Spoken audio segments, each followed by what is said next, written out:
صرف اتنا کہوں گا کہ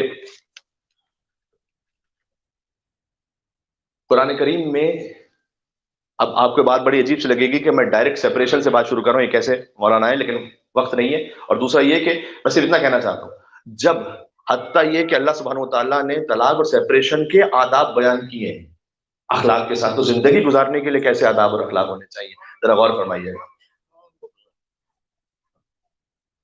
جو کچھ چیزیں جو بہت زیادہ روٹین میں غلط رائج ہو. اچھا مثال کے طور پر، اچھا یہ بات ضرور ہے کہ خاتون پر واجب نہیں ہے کہ وہ گھر کے امور انجام دے، لیکن کبھی کبھار اسے بھی ہم اتنا تکرار کر کے اوورڈو کر دیتے ہیں اس بات کو. مثال کے طور پر اگر میں کہوں کہ آپ پر مجلس امام حسین میں آنا واجب نہیں ہے، تو بات تو صحیح ہے میری، لیکن جملہ ادھورا ہے. مجھے آگے کہنا پڑے گا کہ مجلس امام حسین السلام میں آنا واجب نہیں ہے، لیکن سنت امام زین العابدین علیہ السلام ضرور ہے، سنت بی بی فاطمہ سلام اللہ علیہ ضرور ہے کہ آپ ذکر حسین میں آئیں گے. کسی چیز کا واجب نہ ہونا اور بات ہے، اور سنت معصومین ہونا اور بات ہے.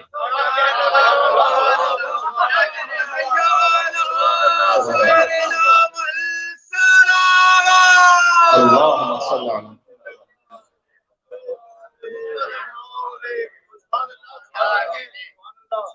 تو اچھا کیا مرد پر واجب ہے گھر کے کام کرنا؟ اس پہ بھی واجب نہیں. تو مولانا جب کسی پہ واجب نہیں تو نظام کیسے چلے گا؟ یہی تو اللہ سبحانہ وتعالیٰ دین کی بیوٹی کا یہ ایسا ایک لطیف رشتہ ہے. ہر فیملی کی الگ الگ ریکوائرمنٹ ہے، یو ڈیسائیڈ یور سیلف. آگے دونوں میں میوچل انڈرسٹینڈنگ محبت کے ساتھ آگے بڑھو، نہ اس پہ کوئی واجب نہ اس پہ کوئی واجب. لیکن خاتون کے لیے سنت زہرا ہے.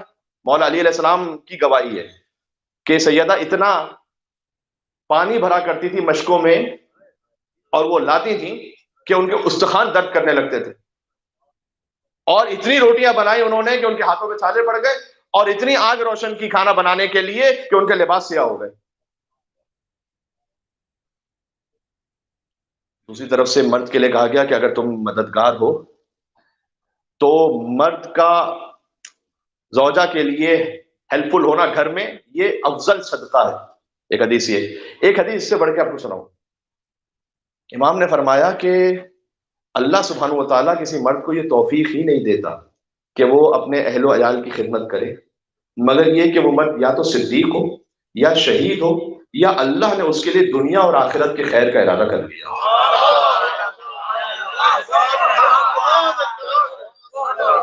کیا بات ہے.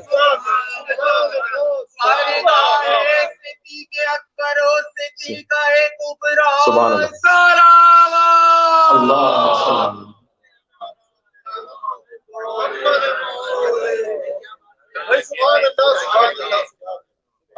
تو یہ دونوں طرف سے ضرورت ہے اور ریکوائرمنٹ بھی ہے، اور اس رشتے زوجیت کا تقاضا بھی ہے.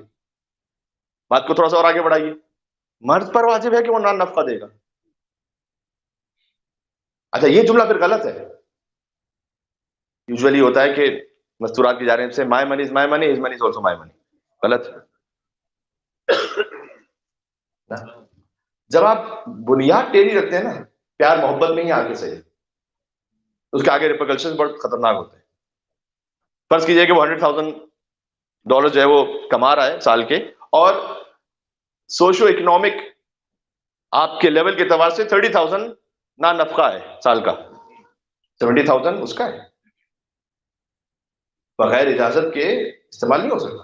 بلکہ حدیث میں آیا ہے، حدیث میں آیا کہ خاتون کو، کیوں حدیث کا لفظ اس لیے میں کہہ رہا ہوں، کنجوس کا لفظ ہے. ایک خاتون کو شوہر کا مال استعمال کرتے ہوئے بخیل اور کنجوس ہونا چاہیے، یہ امام نے فرمایا. یعنی اتنا زیادہ کیئرفل ہو. پھر آپ کی مرضی ہے کہ بعض لوگ کہتے ہیں کہ بس ہم نے تو بلینک چیک دیا ہوا، ہمارا تو کریڈٹ کارڈ انہیں کے پاس ہوتا ہے. پھر آپ نے خود بھگتنا ہے بعد میں جا کے، میں کچھ نہیں کہہ سکتا. ہر چیز حد اعتدال میں ہوتی. ہاں حد اعتدال میں. صراط مستقیم کے ماننے والے، نہ افراط نہ تفریط، صراط مستقیم پر رہیے.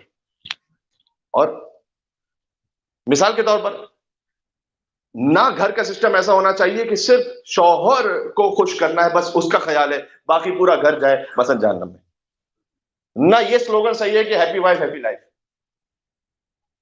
آپ کو اگر وہ سلوگن بنانا ہی ہے، ہیپی اسپاؤس ہیپی ہاؤس. اگر کسی انگلش سلوگن کا آپ کو شوق ہے تو یہ دے دیتا ہوں. اگر میری انگریزی کو خاص نہیں، لیکن میں کہہ رہا ہوں کہ میں دے دیتا ہوں. اس لیے کہ جب دونوں کی خوشی کا باہم خیال ہوگا، یعنی میوچل رسپیکٹ، اور یہ ضروری ہے بہت. اس لیے کہ جب حد اعتدال سے اور حد متعارف سے آگے نکلتے ہیں تو حتیٰ عجب ہے.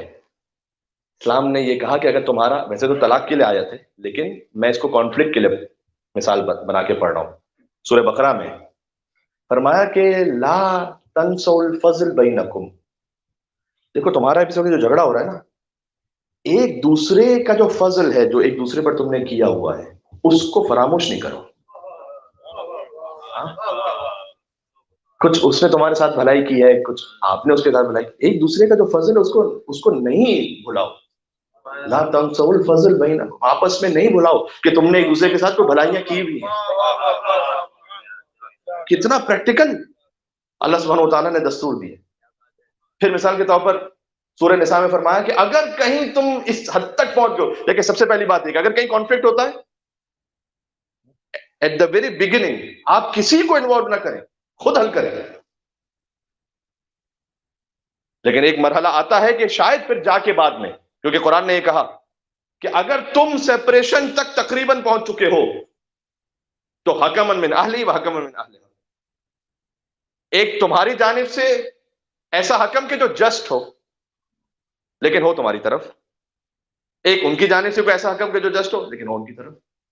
ہو سکتا ہے بہت ساری باتیں آپ وائف سے سن رہے ہو، آپ کو برا لگ رہا ہو کہ مجھے کیوں ایسا کہہ رہی ہے، لیکن وہ جو میڈیٹر کہے گا اگر وہ انصاف کے ساتھ کہہ رہا ہے تو آپ کا دل اس کی جانب سے شاید اتنا زیادہ چونکہ سخت نہیں ہوگا تو آپ سوچیں گے. ہو سکتا ہے آپ سے کہے کہ نہیں یہ آپ کی بات فیئر نہیں ہے. وائف کہے گی تو آپ نہیں مانیں گے، یہ ہسبینڈ کہے گا وائف سے تو وہ نہیں مانے گا، لیکن کوئی میڈیٹر کو مان جائے گا. ضروری ہے کہ کوئی مولانا ہو، کوئی ایسے کہ جن پر آپ ٹرسٹ کریں، آگے بڑھیں. اس کے بعد اللہ سبحانہ و تعالیٰ نے ایک وعدہ کیا، فرمایا کہ اگر تم دونوں چاہو کہ اصلاح ہو جائے، یہ اللہ قرآن میں کہہ رہے ہیں، تو اللہ کا وعدہ یہ ہے کہ اللہ تمہیں اس اصلاح میں کامیابی عطا کرے گا اگر تم دونوں صدق نیت سے چاہو. اللہ نے وعدہ کیا. مسئلہ یہ ہے کہ ہم اختلاف ہوتا ہے تو اللہ سے رابطہ کرنے کے بجائے پہلے لائر سے رابطہ کرتے ہیں کہ مجھے تو ٹھیک کرنا ہے اسے. اس حد تک آگے نہ بڑھیں. جدا ہونے کے بھی کچھ آداب ہوتے ہیں. مثلا مرد ہے، اس نے کہا کہ مہر تو کہیں لکھا بھی نہیں، ڈاکومنٹڈ تو ہے نہیں، اس پہ تو لیگل دینا ہی نہیں ہے، جاؤ چھٹی کرو. یا خاتون ہے، اس نے کہا کہ اب چونکہ یہ معاملہ ہو رہا ہے تو اس کو میں سڑک پر لے کر آؤں گی، دیکھتی ہوں کیا ہوتا ہے، اس کے گھر پہ قبضہ کروں گی، اس کے ایسٹس پہ قبضہ کروں گی، چونکہ مجھے بہت سی جگہوں سے رائٹس ہیں. اچھا ٹھیک ہے، آپ بیٹل جیت جائیں گی، اللہ سے وار ہار جائیں گی.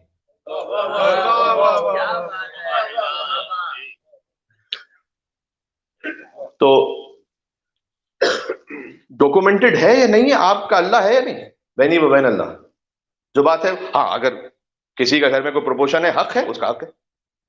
ادروائز یہ کہ اگر غیر شرعی طریقے سے چھینا،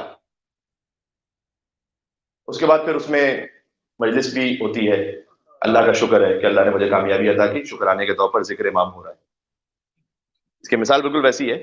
کسی ایک فیلڈ کی بات نہیں کر رہا، لیکن جب میں نے ایک مثال پڑھی، ایک گوالا تھا کہ جو اچھی طریقے سے دودھ میں پانی ملا رہا تھا، اور جب وہ سب کچھ کر چکا تو پھر بیٹھ کے پانی پینے لگا. تو کسی نے کہا بیٹھ کے کیوں پانی پی رہا؟ سنت رسول ہے کہ بیٹھ کے پانی پینا چاہیے.